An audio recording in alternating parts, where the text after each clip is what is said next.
بسم الله الرحمن الرحيم يا أيها الناس اتقوا ربكم الذي خلقكم من نفس واحدة وخلق منها زوجها وبث منهما رجالا كثيرا ونساء واتقوا الله الذي تساءلون به والأرحام إن الله كان عليكم رقيبا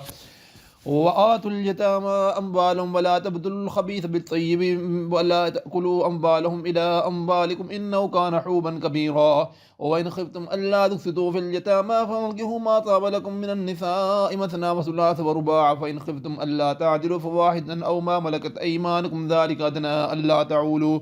وآتوا النساء صدقاتهن نحرة فإن طبن لكم عن شيء منه ونفسا فكلوه هنيئا مريئا ولا تأتوا السفهاء أموالكم التي جعل الله لكم قياما وارزقوهم فيها واكسوهم وكلوهم لهم قولا معروفا وابتلوا اليتامى حتى إذا بلغوا النكاح فإن آنستم منهم رشدا فادفعوا إليهم أموالهم ولا تأكلوها إسرافا وبدارا أن يكبروا ومن كان غنيا فليستعفف ومن كان فقيرا فليأكل بالمعروف فإذا دفعتم إليهم أموالهم فاشهدوا عليهم وكفى بالله حسيبا للرجال نصيب مما ترك الوالدان والأقربون وللنساء نصيب مما ترك الوالدان والأقربون مما قل منه أو كثر نصيبا مقروضا وإذا حضر القيامة أولو القربى واليتامى والمساكين فارزقهم إن وقولوا لهم قولا معروفا وليخشى الذين لو تركوا من خلف ذرية ضعافا خافوا عليهم فليتقوا الله وليقولوا قولا سديدا إن الذين يأكلون أموال اليتامى ظلما إنما يأكلون في بطونهم نارا وسيصلون سعيرا يوصيكم الله في أولادكم للذكر مثل حظ الأنثيين وإن كن نساء فوق الاثنتين ما أفعلهن ثلثا ما ترك فإن كانت واحدة وإن كانت واحد فلعل النصف ولا ولأبويه لكل واحد منهما السدس مما ترك إن كان له ولد فإن لم يكن له ولد ورثه أبواه فلأمة الثلث فإن كان له إخوة فلأم السدس من بعد وصية يوصى بها أو دين آباؤكم أو أبناؤكم لا تدرون أيهم أقرب لكم نفعا فريضة من الله إن الله كان عليما حكيما ولكم نصف ما ترك أزواجكم إن لم يكن لهن ولد فإن كان لهن ولد فلكم الربع مما تركم مما بعد وصية يوصين بها أو دين ولهن الربع مما تركتم إن لم يكن لكم ولد فإن كان لكم ولد فلهن الثمن مما تركتم من بعد وصية توصون بها أو دين وإن كان رجل يورث كلالة وامرأة فله أخ أو أخت ولكل واحد منهم السدس من كانوا أكثر من ذلك فلهم شركاء في الثلث من بعد وصية يوصى بها أو دين غير مضار وصية من الله والله عليم حليم تلك حدود الله من يطع الله ورسوله يدخل جنات تجري من تحتها الأنهار خالدين فيها وذلك الفوز العظيم ومن يأت الله ورسوله ويتعد حدوده ويدخله جنات خالدا فيها وله عذاب مهين واللاتي يأتين الفاحشة من نسائكم واستشهدوا عليهن أربعة منكم فإن شهدوا فامسكوهن بالبيوت حتى يتوفاهن الموت أو يجعل الله لهن سبيلا واللذان يأتيانها منكم فآذوهما وإن تابا وأصلحا فأعرضوا عنهما إن الله كان توابا رحيما إنما التوبة على الله الذين يعملون السوء بجهالة ثم يتوبون من قريب فأولئك يتوب الله عليهم وكان الله عليما حكيما وليست التوبة للذين يعملون الصالحات حتى إذا حضر أحدهم الموت قال إني تبت الآن ولا الذين يموتون وهم كفار أولئك أعتدنا لهم عذابا أليما يا أيها الذين آمنوا لا يحل لكم أن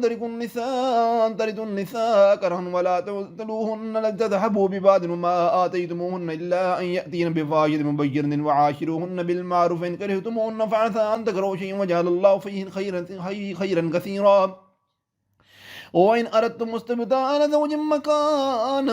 زوج وآتيتم أحداهن إنصارا فلا تأخذوا منه شيئا تأخذونه بهتانا وإثما مبينا وكيف تأخذونه وقد أقضى بعضكم إلى بعض وأخذنا منكم ميثاقا غليظا ولا تنكحوا ما نكح آباؤكم من النساء إلا ما كثر فإنه كان فاحشة ومقتا وساء سبيلا حرمت عليكم أمهاتكم وبناتكم وأخواتكم وعماتكم وخالاتكم وبنات الأخ وبنات الأخت وأمهاتكم اللاتي أرضانكم وأخواتكم من الرضاعة وأمهات نسائكم وربائكم اللاتي في حجوركم من نسائكم اللاتي دخلتم بهن فإن لم تكونوا دخلتم بهن فلا جناح عليكم وحلائل أبنائكم الذين من الصلاب وأن تجمعوا بين الأختين إلا ما قد سلف إن الله كان غفورا رحيما والمحصنات من النساء إلا ما ملكت أيمانكم كتاب الله عليكم وأحل لكم ما وراء ذلك وأن تبتغوا بأموالكم محسنين غير مسافين وما استمتعتم به منهن فآتوهن أجورهن فريضا ولا جناح عليكم فيما تراضيتم من بعد الفريضة إن الله كان عليما حكيما. ومن لم يستطع منه طولا أن ينكح المحصنات المؤمنات فمما ملكت أيمانكم من فتياتكم المؤمنات والله قال مما بإيمانكم بعضكم من بعض فانكحوهن بإذن أهلهن وآتوهن أجورهن بالمعروف محصنات غير مسافحات ولا متخذات أخدان وإذا أحسن فإن أتين فاحشة فعليهن نصف ما على المحصنات من العذاب ذلك من خشي العنة منكم أن تصبروا خير لكم والله غفور رحيم. يريد الله ليبين لكم ويهديكم سنن الذين من قبلكم ويتوب عليكم والله عليم حكيم. والله يريد أن يتوب عليكم ويريد الذين اتبعوا الشهوات أن تميلوا ميلا عظيما. يريد الله أن يخفف عنكم خلق الإنسان ضيفا يا أيها الذين آمنوا لا تأكلوا أموالكم بينكم بالباطل إلا أن تكون تجارة عن تراض منكم ولا تقتلوا أنفسكم إن الله كان بكم رحيما. ومن يفعل ذلك عدوانا وظلما فسوف نصليه نارا وكان ذلك عليه الله يسيرا. إن تجتنبوا كبائر ما تنهون عنه نكفر عنكم سيئات وندخلكم مدخلا كريما. ولا تتمنوا ما فضل الله به بعضكم على بعض الرجال نصيب مما اكتسبوا وللنساء نصيب مما اكتسبوا واسألوا الله من فضل إن الله كان بكل شيء عليما. ولكل جعلنا موالي مما ترك الوالدان والأقربون والذين عقدت أيمانكم وآتوا نصيبا من الله كان على كل شيء شهيد. الرجال قوامون على النساء مما فضل الله بعضهم على بعض بما أنفقوا من أموالهم والصالحات قانتات حافظات للغيب بما حفظ الله واللاتي تخافون نشوزهن وعظوهن بالمهجرون بالمضاجع واضربوهن فإن أطعنكم ولا تبتغوا عليهن سبيلا إن الله كان عليا كبيرا. وإن خفتم شقاق بينهما فبعثوا حكما من أهله وحكما من أهلها وإن يريدا إلا إصلاحا يوفق الله بينهما إن الله كان عليما خبيرا. واعبدوا الله ولا تشركوا به شيئا وبالوالدين إحسانا وبذي القربى واليتامى والمساكين والجار ذي القربى والجار الجنب والصاحب والجنب وابن السبيل وما ملكت أيمانكم إن الله لا يحب من كان مختالا فخورا.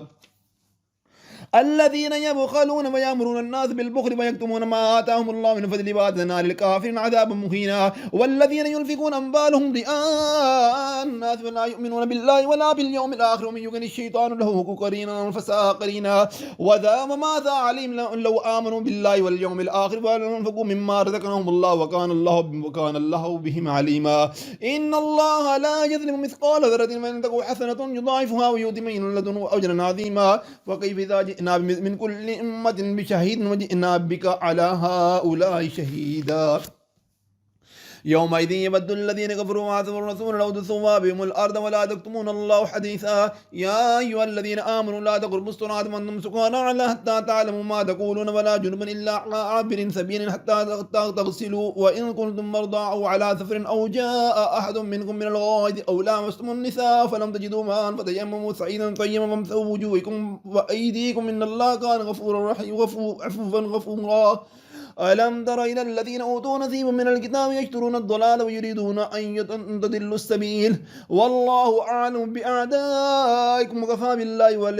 وليا وكفى بالله نصيرا. من الذين هادوا يحرفون الكلم عن مواضعه ويقولون سمعنا وعصينا واسمع غير مسمع ورائنا ليا بألسنة وطعنا في الدين ولو أنهم قالوا سمعنا وأطعنا واسمع وانظرنا لكان خيرا لهم وأقوم ولكن لعنهم الله بكفرهم ولا يؤمنون إلا قليلا.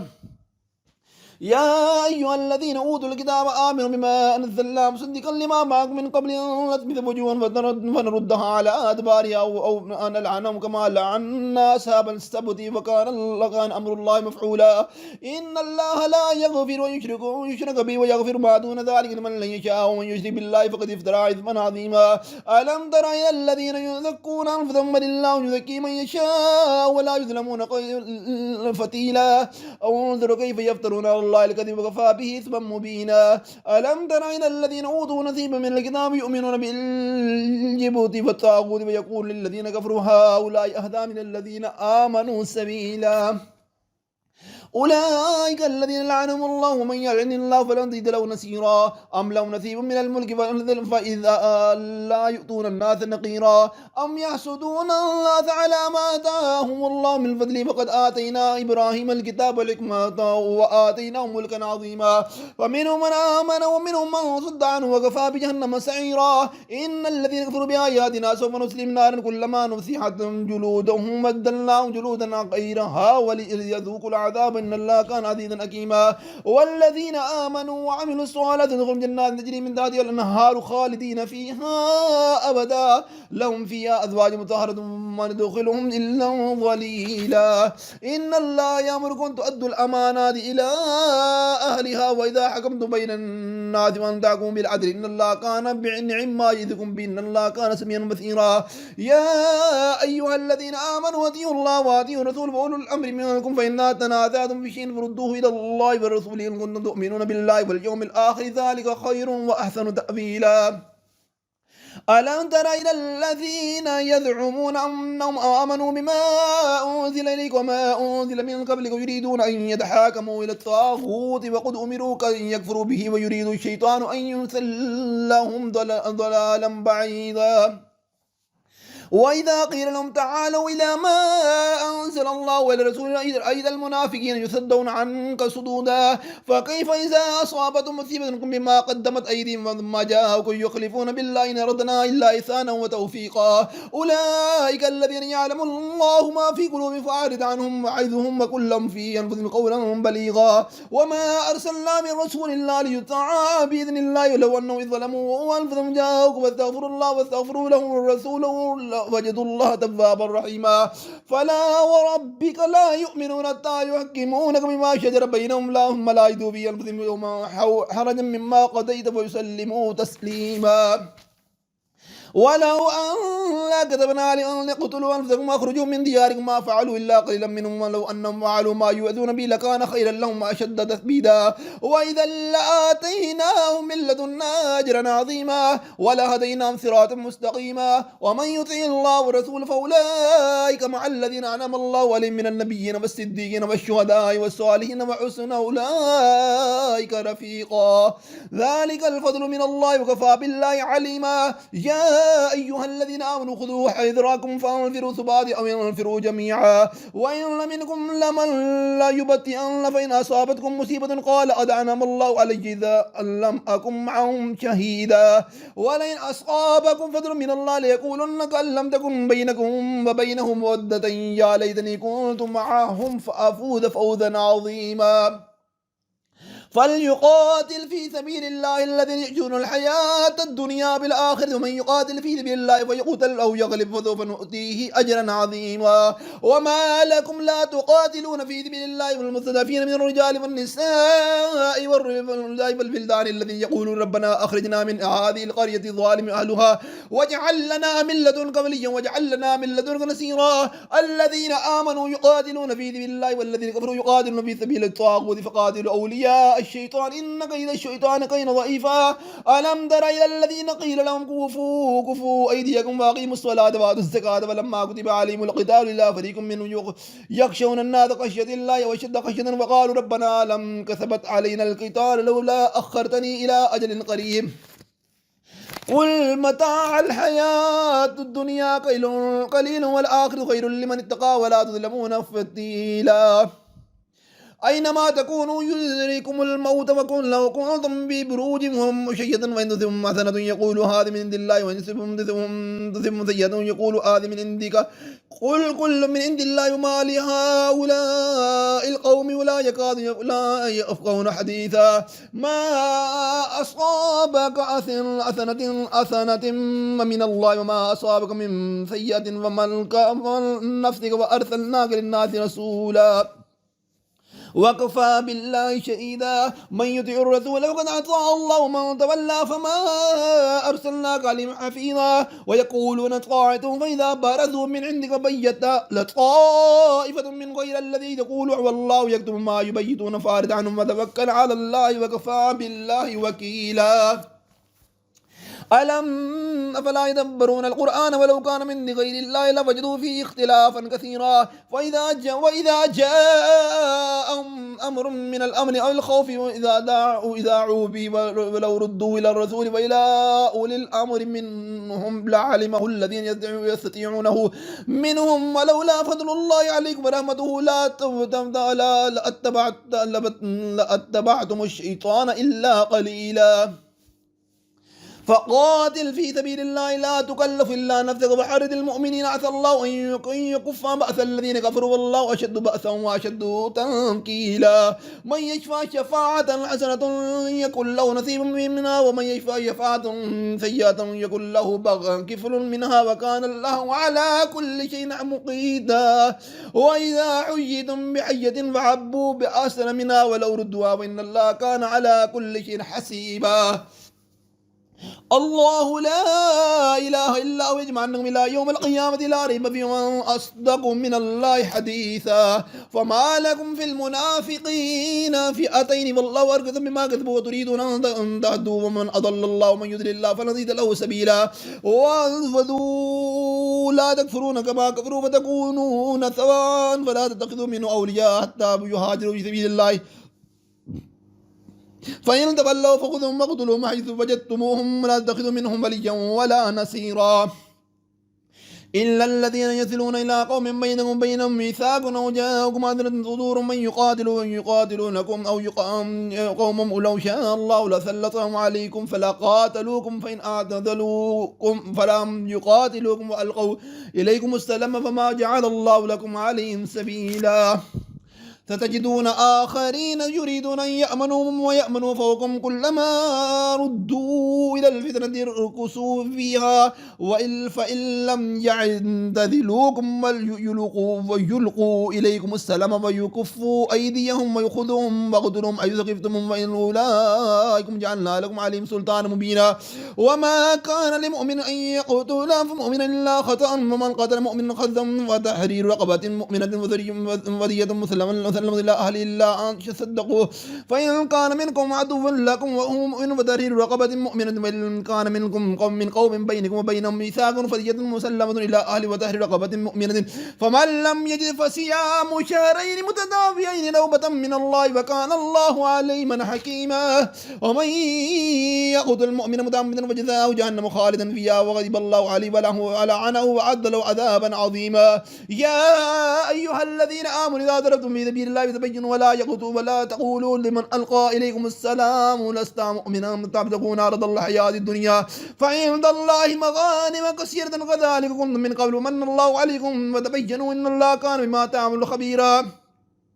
لا يستوي القائدون من المؤمنين غير أولي الضرر والمجاهدون في سبيل الله بأموالهم ثم وعد الله المجاهدين بأموالهم ثم القائدين درجة وكلا وعد الله الحسنى وفضل الله المجاهدين على القائدين أجرا عظيما درجات منه مغفرة ورحمة وكان الله غفورا رحيما إن الذين توفاهم الملائكة ظالمي أنفسهم وقالوا فيهم كنتم قالوا كنا مستضعفين في الأرض قالوا ألم تكن أرض الله واسعة فتهاجروا فيها فأولئك مأواهم جهنم وساءت مصيرا إلا المستضعفين من الرجال والنساء والولدان لا يستطيعون حيلة ولا يهتدون سبيلا فأولئك عسى الله أن يعفو عنهم وكان الله غفورا عفوا غفورا ومن يهاجر في سبيل الله يجد في الأرض مراغما كثيرا وسعة من يخرج من بيته مهاجرا إلى الله ورسوله ثم يدرك الموت فقد وقع أجره على الله وكان الله غفورا رحيما وإذا ضربتم في الأرض فليس عليكم جناح أن تقصروا من الصلاة إن خفتم أن يفتنكم الذين كفروا إن الكافرين كانوا لكم عدوا مبينا وإذا كنت فيهم فأقامتهم لهم الصلاة فلتقم طائفة منكم معكم وليأخذوا أسلحتهم وإذا سجدوا ويكونوا من وراء ورائكم ولتأتي طائفة أخرى ولم يصلوا فليصلوا معك وليأخذوا خذرهم وأسلحتهم ود الذين كفروا لو تعفون عن أسلحتكم وأمتعتكم فيميلون عليكم ميلة واحدة فلا جناح عليكم إلا إن كان بكم أذى من مطر أو كنتم مرضى أن تدعوا أسلحتكم وخذوا حذركم إن الله أعد للكافرين عذابا مهينا وإذا قضيتم الصلاة فاذكروا الله قياما وقعودا وعلى جنوبكم وإذا اطمأننتم فأقيموا الصلاة إن الصلاة كانت على المؤمنين كتابا موقوتا ولا تهنوا في ابتغاء القوم تكونوا تلمون فإنهم يلمون كما تلمون وترجون من الله فما لا يرجون وكان الله عليما حكيما إنا أنزلنا إليك الكتاب بالكتاب الأكل يحكم بين الناس بما أراك الله ولا تقل للخائن عثيما واستغفر الله إن الله كان غفورا رحيما ولا تجادل عن الذين يقتلون أنفسهم إن الله كان لا يحب من كان حفانا أثيما يستخفون من النساء من الناس ولا يستخفون من الله وهو معهم إذ يبيتون ما لا يرضى من القول وكان الله بما يعملون محيطا ها أنتم هؤلاء جادلتم عنهم في الحياة الدنيا ومن يجادل الله عنهم يوم القيامة من يكون عليهم وكيلا ومن يعمل سوءا أو يظلم نفسه يستغفر الله يجد الله غفورا رحيما ومن يكسب إثما فإنما يكسبه على نفسه وكان الله عليما حكيما ومن يكسب خطيئة أو إثما ثم يرمي به بريا فقد احتمل بهتانا وإثما مبينا ولولا فضل الله عليك ورحمته لهمت طائفة منكم أن يضلوك وما يضلون إلا ثم يضرك من شيء وما أنزل الله عليك الكتاب والحكمة وعلمك ما لم تكن تعلم وكان الله فضل الله عليك عظيما لا خير في كثير من نجواهم إلا من أمر بصدقة أو معروف أو إصلاح بين الناس ومن يفعل ذلك ابتغاء مرضات الله فسوف نؤتي أجرا عظيما ومن يشافق الرسول من بعد ما تبين له الهدى ويتبع غير سبيل المؤمنين نوله ما تولى ونثله جهنم وساءت مسيرا إن الله لا يغفر أن يشرك به ويغفر ما دون ذلك لمن يشاء ومن يشرك بالله فقد ضل ضلالا بعيدا إن تدعون من دونه إلا سوء وإن يدعون إلا شيطانا مريدا لعنة الله وقال اتخذن من عبادك نصيبا مفروضا وليضلنهم ولا أمنينهم ولا آمرنهم فلا يبتكن آذان الأنعام ولا آمرنهم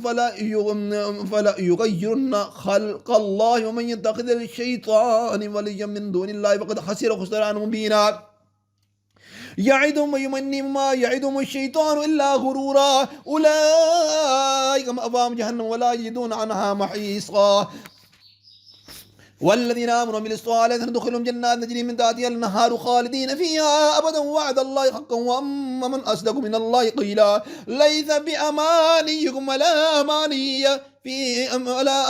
أهل الكتاب من يعمل سوءا يجد به ولا تجد له من دون الله وليا ولا نصيرا ومن يعمل من الصالحات من ذكر أو أنثى ومن أولئك يدخلون الجنة ولا يظلمون قصيرا ومن أحسن دينا من أسلم وجهه لله محسن واتبع ملة إبراهيم حنيفا واتخذ الله إبراهيم خليلا ولله ما في السماوات وما في الأرض وكان الله بكل شيء محيطا ويستفتونك في النساء قل الله ما يفتيكم فيهن وما يبتلى عليكم بالمضاجع في يتامى النساء اللاتي لا تؤتونهن ما كتب لهن وترغبون أن ترجعوهن والمستضعفين من الولدان ولا من يقوموا أن تقوموا لليتامى بالقسط وما تفعلوا من خير فإن الله كان به عليما فإن امرأة خافت من بالها نشوزا أو إرادا فلا جناح عليهما أن يصلحا بينهما والصلح خير وحضرت الأنفس الشح وإن تحسنوا وتتقوا فإن الله كان بما تعملون خبيرا ولن تستطيعوا إلا تعدلوا بين النساء ولا تميلوا كل الميل وذروا المعلق من تسلحوا وتتقوا فإن الله كان غفورا رحيما وإن يتفرقا فيفعل الرفقا يغني الله ولا من سعده وكان الله واسعا حكيما ولله ما في السماوات وما في الأرض ولقد وصينا الذين أوتوا الكتاب من قبل وإياكم أن اتقوا الله وإن تكفروا فإن لله ما في السماوات وما في الأرض وكان الله غنيا حميدا ولله ما في السماوات وما في الأرض وكفى بالله وكيلا إن يشاء يذهبكم أيها الناس ويأتي بآخرين وكان الله على ذلك قديرا من كان يريد ثواب الدنيا فنعد الله ثواب الدنيا والآخرة وما كان الله سميعا بصيرا يا أيها الذين آمنوا كونوا قوامين بالقسط شهداء لله ولو على أنفسكم وللوالدين والأقربين إن يكن غنيا أو فقيرا الله أولى بما ولا تبيعوا الهوى أن تعدلوا وإن تلبوا أو توردوا فإن الله كان بما تعملون خبيرا يا أيها الذين آمنوا بالله والرسول والكتاب الذي نزل على رسوله والكتاب الذي أنزل من قبل ومن يكفر بالله وملائكته وكتبه ورسله واليوم الآخر فقد ضل ضلالا بعيدا إن الذين آمنوا ثم كفروا ثم آمنوا ثم كفروا ثم ازدادوا كفرا لم يكن الله ليغفر لهم ولا يهديهم سبيلا يبشر المنافقين بأن لهم عذابا أليما الذين يتخذون الكافرين أولياء من دون المؤمنين يبتغون عندهم العزة فإن العزة لله جميعا وقد نزل عليكم من الكتاب أن إذا سمعتم آيات الله يكفر بها ويستهزئ بها ولا تقعدوا معهم حتى يخوضوا في حديث غيره إنكم إذا مثلهم إن الله جامع المنافقين والكافرين في جهنم جميعا الذين يتربصون بكم وإن كان لكم فعاقبة من الله قالوا ألم نكن معكم وإن كان للكافر نصيبا قالوا ألم نستحوذ عليكم ونمنعكم من المؤمنين فلا يكن بينهم يوم القيامة ولن يجعل الله للكافرين المؤمنين سبيلا إن المنافقين يخادعون الله وهو خادعهم إذا قاموا إلى الصلاة فهم قاموا كسالى يراءون الناس ويذكرون الله إلا قليلا مذبذبين بين ذلك لا إله إلا هو ولا إله إلا هؤلاء من يضلل الله فلن تجد له سبيلا يا أيها الذين آمنوا لا تتخذوا الكافرين أولياء من دون المؤمنين تريدون أن تجعلوا لله عليكم سلطانا مبينا إن المنافقين في الدرك الأسفل من النار ولن تجد لهم نصيرا إلا الذين تابوا وأصلحوا واعتصموا بالله وأخلصوا في دينهم لله فأولئك مع المؤمنين وسوف يؤتي الله المؤمنين أجرا عظيما ما يفعل الله بعذابكم إن شكرتم وآمنتم وكان الله شاكرا عليما لا يحب الله الجهر بالسوء من القول إلا من ظلم وكان الله سميعا عليما إن تبدوا خيرا أو تخفوه وتعفوا عن سوء فإن الله كان غفورا قديرا إن الذين يكفرون بالله ورسله ويريدون أن يفرقوا بين الله ورسله ويقولون نؤمن ببعض ونكفر ببعض ويريدون أن يتخذوا بين ذلك السبيلا أولئك هم الكافرون وآتنا للكافرين عذابا مهينا والذين آمنوا بالله ورسله ولم يفرقوا بين أحد منهم أولئك سوف يؤتيهم أجورهم وكان الله غفورا رحيما يسألك أهل الكتاب أن ينزل عليهم كتابا من السماء فقد سألوا موسى أكبر من ذلك فقالوا أرنا الله جهرة فأخذتهم الصاعقة بظلمهم ثم اتخذوا العجل من بعد ما جاءتهم البينات فعلونا عن ذلك وآتينا موسى سلطانا مبينا ورفعنا فوقهم الطور بميثاقهم وقلنا لهم ادخلوا الباب سجدا وقلنا لهم لا تعدوا في السبت فأخذنا منهم ميثاقا غليظا فبما نقضيهم ميثاقهم وكفرهم بآيات الله وقتلهم الأنبياء بغير حق وقولهم قلوبنا غلف بل تبع الله عليها بكفر ولا يؤمنون إلا قليلا وبكفر بقولهم على مريم بهتانا عظيما وقولهم إنا قتلنا المسيح ابن عيسى ابن المريم رسول الله وما قتلوه ما سلبوا ولكن شبه لهم وإن الذين اختلفوا لفي شق منه ما لهم به من الملة بعضهم ما قتلوا لو يقينا بل رفعوا الله إليه وكان الله عزيزا حكيما ومن أهل الكتاب إلا يؤمن النبي قبل موته ويوم القيامة يكون عليهم شهيدا وبظلم من الذين هادوا حرمنا عليهم طيبات أحلت لهم وبصدهم عن سبيل الله كثيرا وأخذهم الربا وقد نهوا عنه وقولهم بال الناس بالباطل وأعتدنا للكافرين منهم عذابا أليما لكن الراسخون بالعلم منهم المؤمنون يؤمنون بما أنزل وما أنزل من قبل والمقيمين الصلاة والمؤتون الزكاة والمؤمنون بالله واليوم الآخر أولئك يؤتيهم أجرا عظيما إنا أوحينا إليك كما أوحينا إلى نوح والنبيين من بعد وأوحينا إلى إبراهيم وإسماعيل وإسحاق ويعقوب والبعث وعيسى وأيوب ويونس وهارون وسليمان وآتينا داود زبورا